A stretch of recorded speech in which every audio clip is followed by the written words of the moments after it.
বাংলাদেশে সরকার পরিবর্তনের পর ভারতের সঙ্গে কূটনৈতিক সম্পর্কে দেখা দিয়েছে এক ধরনের শীতলতা। এর সরাসরি প্রভাব পড়েছে ভারতের উত্তর পূর্বাঞ্চলের রাজ্যগুলোর সঙ্গে মূল ভূখণ্ডের যোগাযোগ ব্যবস্থায়। বাংলাদেশের উপর নির্ভরতা কমাতে ভারত এখন নতুন বিকল্প পথ খুঁজছে মিয়ানমার হয়ে।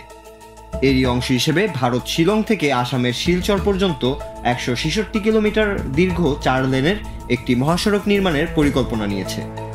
এই মহাসড়ক যুক্ত হবে ভারতের অ্যাক্ট ইস্ট নীতির অংশ কালাদান মাল্টিমোডাল ট্রানজিট প্রকল্পের সঙ্গে।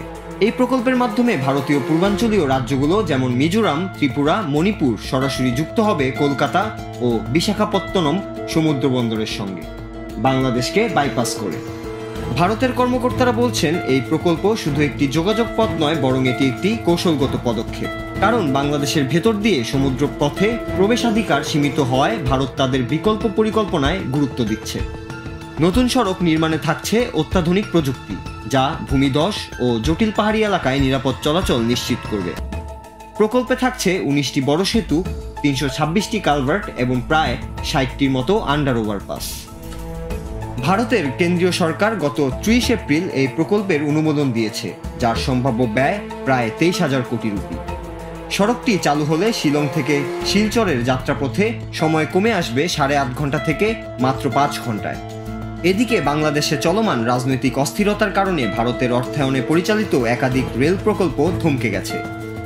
3টি প্রকল্প ইতিমধ্যে বন্ধ হয়ে গেছে, আর 5টির জরিপ কাজও স্থগিত রয়েছে। এই স্থবিরতার কারণে ভারত এখন ভুটান ও নেপালের সঙ্গে বিকল্প সংযোগ স্থাপনের দিকেও নজর দিচ্ছে। 2024 সালে ভারত বাংলাদেশ বাণিজ্যের পরিমাণ ছিল $12.9 বিলিয়ন। দক্ষিণ এশিয়ায় বাংলাদেশই ভারতের সবচেয়ে বড় বাণিজ্যিক অংশীদার। তবে রাজনৈতিক অস্থিরতা দীর্ঘস্থায়ী হলে এই সম্পর্কেও প্রভাব পড়তে পারে, এমনটাই আশঙ্কা করা হচ্ছে কূটনৈতিক মহলে। Noor Raju, Bangla TV news desk.